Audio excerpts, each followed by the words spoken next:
Okay, guys, I found lots of stuff about you, and I would like to ask some special things. The first of all, I was really surprised that your favorite superhero is Deadpool Cameron. Let's make my day. It is Deadpool. Just take a microphone. Yeah. Yeah, in my mind. In his mind, he's Deadpool too. Exactly. Well, that's right. That's the idea of the character is like, do you identify? Because when I heard it, I just sent you the pictures of our poster in our bedroom. We got a huge Deadpool sitting on the unicorn. I don't know if you know I'm that. sure she loves this. Yeah, your wife's like, Yeah, because she's a unicorn. Okay.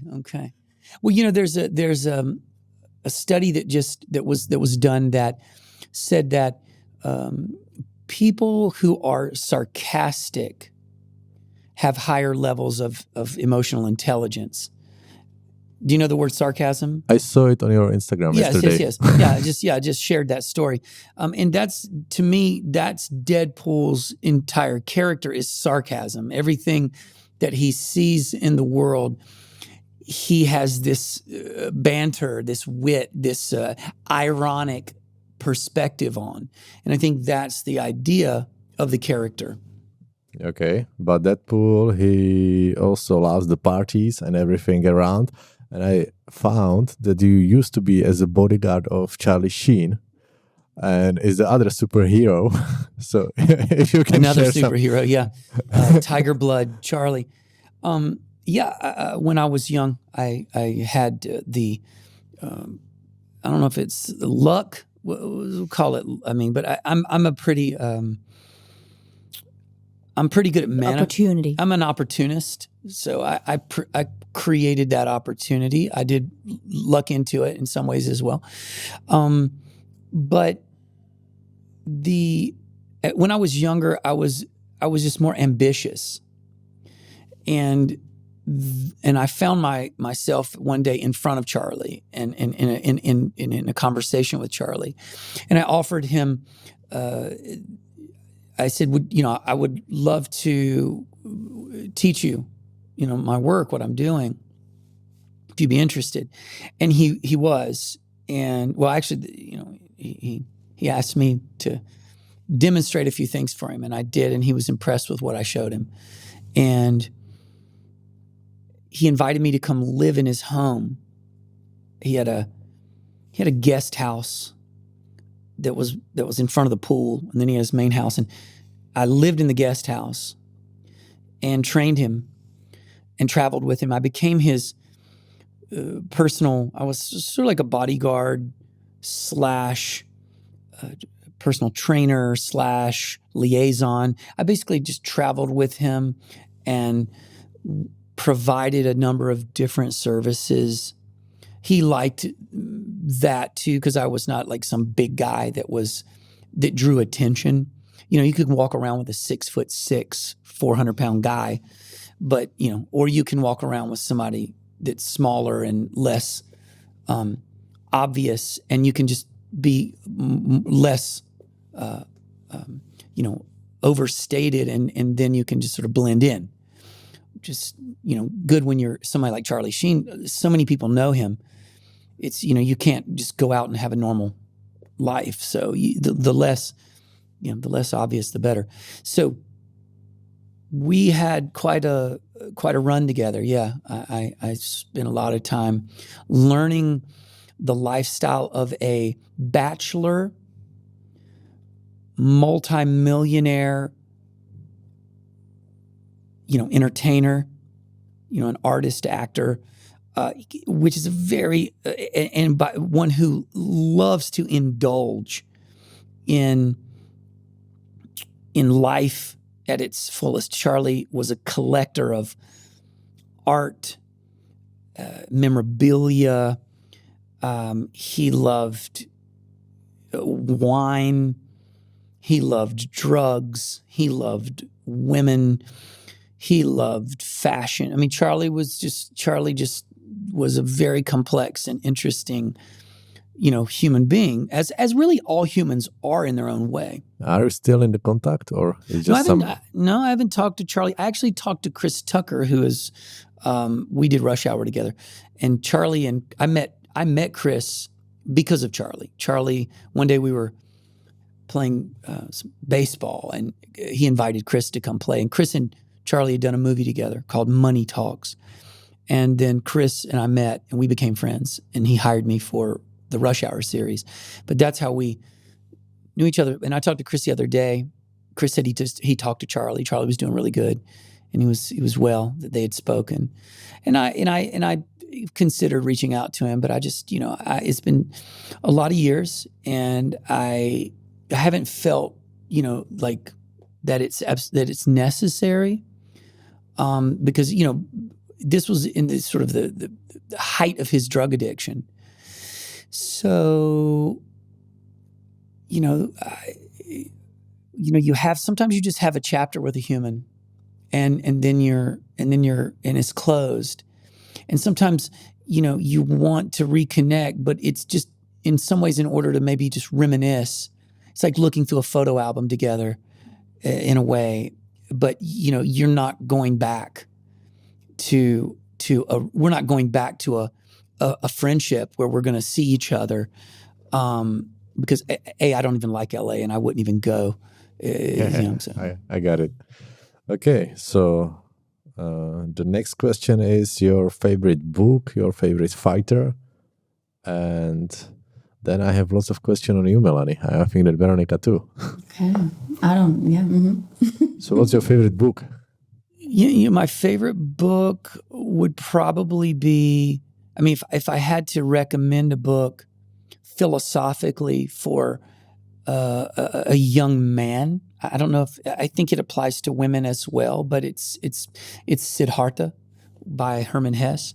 I think this book is very important for people to recognize sort of the cycle of life. We all play different characters at different times progressively through our lives, and as we transition into toward death. And I think it's a beautiful, sort of tale of that experience. I say women because it's the story of a male. This supposedly the story of the boy Buddha, but I think it applies to everyone. I'm just saying that the character is a male. So I hope that a woman could also identify with all of those transitions as well. But I think every young man could really benefit from this book. If I had to just narrow it down to one, like you've only got one book to read, I'd be like, this is very special. And what was my favorite what? Fighter. I mean, at the time, it was George St-Pierre, because I think he still embodied some of the traditional, and still does. I think he embodies the traditional nature of the samurai in the modern context. The best that I think is has been presented out there. A guy who continues to train, continues to work. His work ethic has never changed. I think he's a kind guy, a thoughtful man who seems to have a sincerity about him as a martial artist, as a real true warrior, and not just simply a prize fighter. And he came through traditional martial arts. He came through Kyokushinkai, Karate Do. So I think he's studied the work properly, and he's embodied it. So I think George St-Pierre is probably been my favorite, and he's also been incredibly successful. He truly figured out the formula to be a champion. So in these days, he's like a trainer of Elon Musk, isn't it? No, I think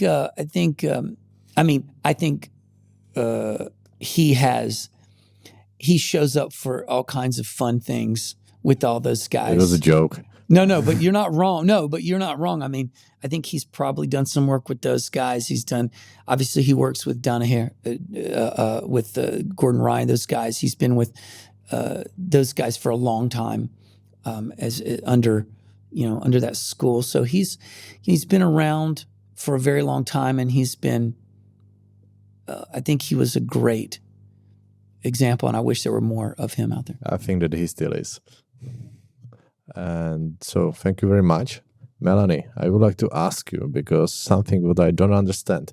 I remember like 1 or maybe half year back, you've been in some special laboratory for taking your movements for some DJ agency, or what was it? Yes, Cameron and I were actually there together. A very good friend of ours, Scotty Smith, Davon's husband, he pretty much runs an agency in Miami. It's called Mad Lab. And we were lucky. They invited us pretty much for an experiment about movement on a different level, let's say, in AI form. So they've put us into those suits, like full body suits, and we both pretty much just got to move. I did a lot of our Budokon yoga movement practices. Cameron played around with some martial arts. And the idea here is to see what we can create beyond the current online offering we have in the AI world and learn about it. Like for me, it was a quite interesting endeavor because I have worked a lot with virtual reality back in my Adidas days, but then in our reality, it's not really a big part, let's say. And going back to a space like that and see what has changed and how this world has evolved over the last 10 years, it's quite frightening in some ways. Just to even, my head goes like, what can this world and people do with this? But then also see all the possibilities, you know, once they started putting together a little program for us and visuals and the ability to kind of even have us at home with someone and they can literally move around us and have this whole virtual experience is very impressive. Wow. So it ends just like experiments, or your plan is, I don't know, like launch it in next year, next 2 years? We don't, the same here, we don't have a business plan and a timeline for it because it's kind of more a passion project for all of us, all parties involved. So it's something that is done in little pockets of time. So we're actually going back to Miami next week. So we'll see where the guys are at with that now. Okay. So thank you. My next question is, what kind of book you can recommend? What's your favorite fighter and also your superhero? And then I will give the mic to Veronica and yes, you can continue. Thank you. I'm similar.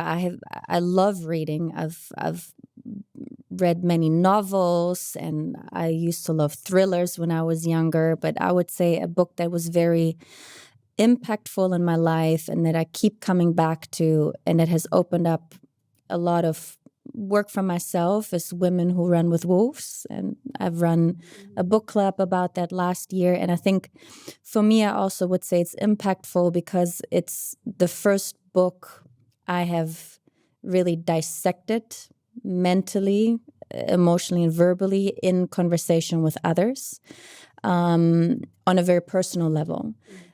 Because it has brought up a lot of topics for myself that I felt I had to look deeper at. And it gave me the opportunity to connect with women about these topics. And therefore, I appreciate it very much. And I think this is kind of like a little Bible I will keep coming back to because the first time I read it must have been 5 or 6 years ago. And I was at a different place in my life than I am now. So once I picked it up again last year, I found so many new little treasures in it. And this is what I appreciate about it. It kind of continues to evolve as I evolve, and it inspires me to evolve. So a place for vulnerability, even, like I said, and that exchange with other women about it. Fighters, I mean, I have come to the fight world quite late because I didn't really have a martial arts background. I was a ballerina and I used to do horse riding. So I was definitely more on the pink side when it comes to that. I love Barbie movie. I recommend actually for other reasons. But I love fighting now. Like for me, it really has opened up a completely different world. And I'm usually one, I'm like, it's fight night, let's watch it. So I've become a really big fan of Amanda Nunes for different reasons. I think she's incredible in just her performance and ability to move and fight. Like just watching her, I think it's watching a creature. It's impressive to me. The potential that she has really reached in her performance and her abilities and skills. And I love her heart, her manners. To me, she's a true martial artist. Like she appreciates the art form. Like when I see her exchanging with other fighters, her opponents, there's so much humbleness and gratitude and love for each other and love for the art form that I find inspiring in this modern world of fighting. And she's Brazilian, you know, and she's a woman who stands by her truth and lives the life that she chooses to. So I think that's admirable for me. Mm-hmm. So I think that your superhero is Barbie. She is my superhero, yes. I am a big, big Batman fan. I grew up with Batman since I was little. My uncle, who's kind of like a half uncle, who's only 6 years older than me, I used to spend a lot of time with him when I was little after kindergarten. And he was a huge Batman fan, so he was a big influence for me. And I remember just watching Batman every day and having little action figures. So I transitioned from Barbie to Batman. So that's my hero, Batman. Beautiful. Barbie and Batman. That's the and the Deadpool. Yeah, it's like beautiful. Well, I am actually interested in because I'm in the field of biohacking, and so I know that like we are not always the best version of ourselves, and there are like sometimes some cheat days. And I would like to ask you guys, like, what is actually your dark side, like when it comes to like food or movement or whatever? Like, what is like this thing that you cheat with and you like it and you enjoy it? I think that it's like guilty pleasure. Oh, that's right, guilty pleasure. Well, my dark side is dark chocolate, as you guys know.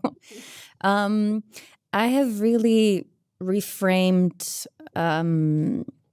cheat days for me more into treat days, because I don't believe in this idea of cheating in the sense of eating shitty food or just doing something toxic to my body and claiming it as a treat, because it's not. It's actually just adding something into your system that is not good for you.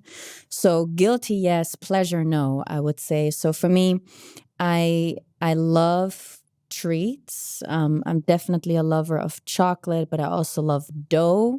I really grew up a lot of bread and not so good quality. So when I treat myself, I might go and bake something special for me, but more for us. You remember that, what was it? Where were we where you ate that? I remember now. Yes, that was like a dough cheat day for sure. That was where were we? I think we were in Amsterdam? No. We were in Mallorca. In Mallorca, Yeah. yes. They have this bakery that makes the best cardamom buns on this planet. Yeah, I'll be honest. And I'll be that honest. was that was a cheat day. She for never touches that Never. stuff. Like I will periodically, happily eat some Yes. delicious, baked treat, and I love pie. I love Yes. cherry pie, and I grew up with pies. So she buys this cardamom bun. Well, I buy a cinnamon bun. A cinnamon bun, because they make a cinnamon And bun. she's like, and they okay, make get a one of the cardamom buns. bun. And I'm like, okay, she's not going to touch it, so I'm going to end up eating it. I look over, she completely I devoured that consumes thing. that thing. And I I'm like, who completely the fuck devoured are it. you? And I'm like, I literally don't know her. Because But that's good. That's a perfect example of you reminding me of my own contradiction, right? But this is really, this was a very rare occasion, very, very rare, guys. So, she's, well, I think with you, and I mean, I don't know if everybody's this way, but with you, you're very good at listening to yourself. And if you want that, you will eat it. And if you don't want it, you will not eat it. It's just like that simple for you. You will not do something just because it's there. yeah, and because I know how I feel after it. You know, it might be like this guilty pleasure in the moment and it's delicious, but very soon after it, I just have my little inflammatory reactions to it. Yes. Well, you know, I can argue that was, you know, my same experience with cocaine as an example. I mean, with Charlie, back to your, you know, I live with a guy who loved cocaine. I think that sugar and cocaine just run the world. Right. I mean, they're very similar. And caffeine. Yeah. I mean, they're similar. And, you know, but my experience with cocaine, because I'm like an ADHD, HD candidate. For me, when I take stimulants, my brain stabilizes. So if I do coke, and I've only found this out when I went to a therapist who was an ADHD specialist. And he goes, have you ever done cocaine? I was like, yes. He goes, how do you feel? And I go, oh, I feel like excellent. I'm just like super focused and very like this. And he goes, okay. He goes, you know, typically when you have that kind of brain, you have that kind of reaction to stimulant. That's why, you know, people do well with those kinds of treatments when they have hyperactivity. Now, again, hyperactivity doesn't need to be addressed with drugs or pharmaceuticals. You just need a lifestyle that accommodates it. And unfortunately, we have a school system and a social system that doesn't support hyperactivity in young boys, as an example, which is completely normal and natural, but it's not a place to let, you know, being hyperactive in a classroom isn't appropriate. And that's why girls perform better in classrooms than boys do. They're not hyperactive in the same way and at the same ages. So girls are just sitting there calmly looking at boys like, Jesus, why can't this guy just sit still? When the boy is just being naturally wild and testosterone is pumping through his veins and he just needs to move. So it's a complete shit show out there in terms of how we've treated the human developmental process, the maturation process. But for me, that's the thing with like, you know, coke is like, oh yeah, I feel great on it, because there was a point I was making. I can feel great experiencing it, but then the down feels horrible. And so for me, I never had a coke habit or a coke issue. I've just experienced coke like I think everybody should experience everything one time in their life, just to know what something is, and or 5 or 10 times, I don't care.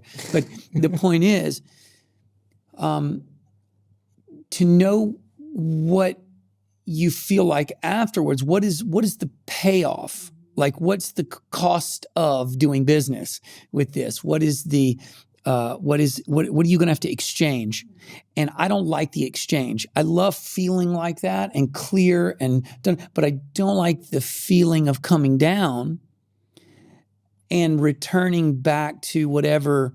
So I like sobriety very much, and I only exit it on occasions where I'm just looking to alter my state of consciousness. So that might be psilocybin, which I'll play with, or I'll, you know, I've had numerous ayahuasca journeys if I'm looking to go deeper inside. But in terms of pharmaceutical stuff, I don't feel that connection. Now, sometimes I can feel a connection to MDMA, and I can appreciate the what that can produce in a person. But I think that I understand why so many people like cocaine, because they like that feeling of being so single-minded and focused and present and feeling in the body. But the cost is pretty tough. The days after are quite hard. Yeah. So, guys, the time is coming. My last question, or my last... I'm glad we ended it on cocaine. That was a very important... I think so, you know. Very important. So, but now I give you chance to something different as the last, if you want. And then we should stop it. So what's the last things what you would like to share with the Budokon community, with the sisters and brothers community, with Prague? Well, for me, it would be just continue to be curious about yourself, continue to be sincere and authentic in your pursuits. Don't pursue things for temporary reasons. I just want this for now. I would, pursue things for sustainable, long-term reasons. Like if you want something, look at it and understand the complete cradle to grave experience from the beginning to the end of having this obtaining this. It's like, I want wealth. Yeah, why? What are you going to do with it? How are you going to, let's be clear. Because there's nothing wrong with wanting wealth. It's just, what are you going to do with it, and how's it going to be in, and how are you going to get it? What means will you, be willing to, go to? So I think sincerity, curiosity, and honesty with self, because, I forget who said this, but you said that there's the worst lie you can tell is to yourself. It's one thing to lie to someone else about something, but when you start lying to you, you've reached a completely different level of psychosis in some way, some kind of disconnection to reality when you're lying to your own self and saying, oh, no, this is okay. This is good for me. Or this is whatever. And it's like, wow, that's true disassociation. Really, really dangerous when you've fragmented that far that you don't even see you as, as necessary to be honest with you. So this is very important. And so I would just say, be clear with those things. And as far as Budokon goes, it's just a path. Try it out or don't. I have no attachment to whether people want to do it or don't want to do it. It's great when they do. I love sharing it. But if it's not your path, then something else is great. Everything's a tool. Budokon's a tool. There are many tools. It's one version, one path, one way to explore yourself. So if you want to try out that container, great. And you're always welcome.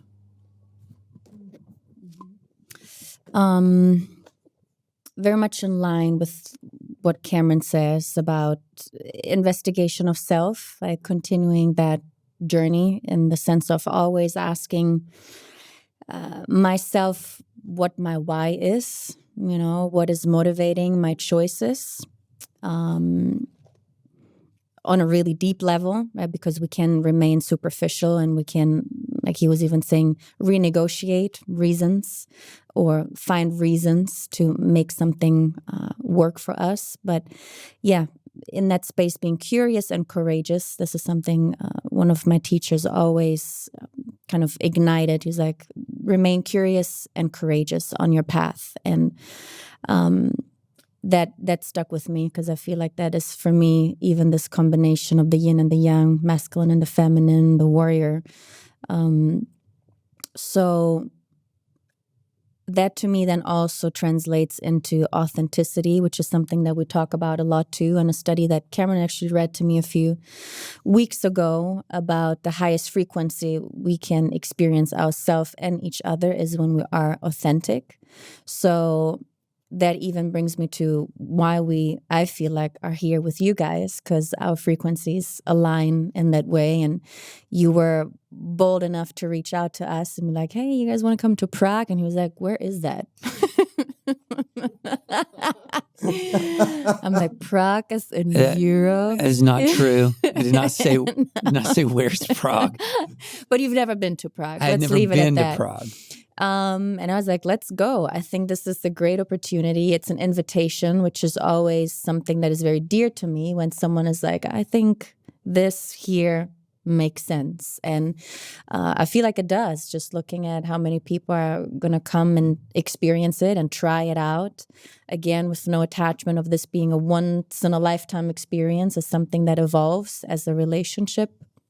So finding your people, and finding people in your life that call you out on your shit, that support you on what you're doing, who you're being, who you're becoming, and having real, honest conversations, instead of what is too much out there, just superficial blah, blah. We're like, okay, let's go deep, minute one. So that's what I want, hear, desire, and want to create.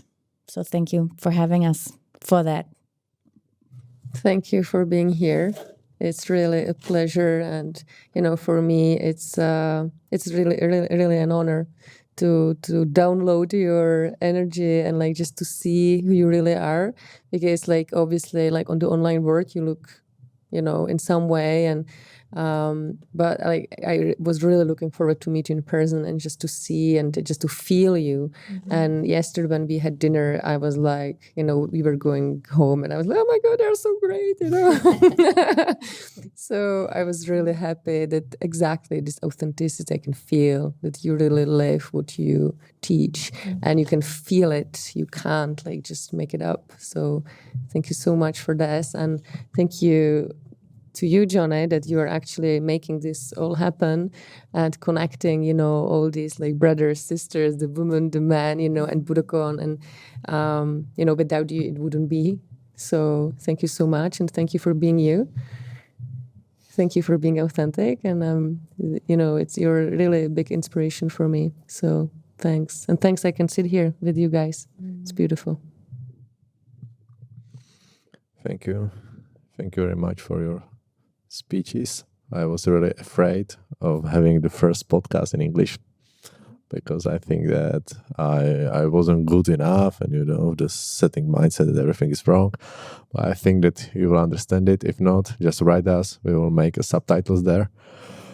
And the last thing what I would like to share is that 2 years back, when we started to do our works with brothers, we were like watching your online courses and the YouTube content, and the brothers community, thanks them, you can be here for us, because they give me the support. Yes, we are interested. I share with the sisters, so I felt the more energy, and then I was like, okay, so now is the time. They can say no, but we will try it.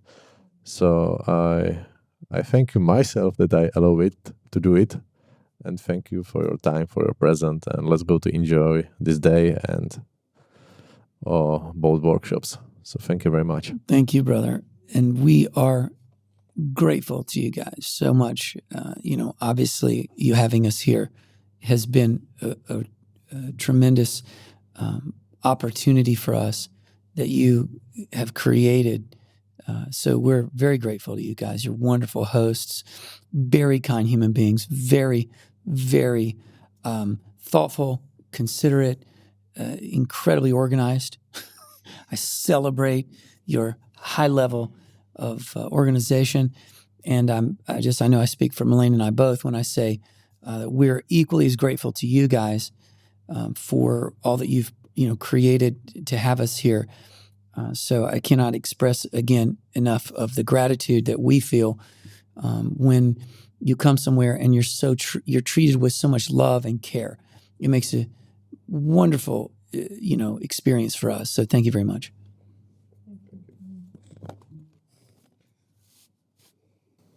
You can do like that, and that's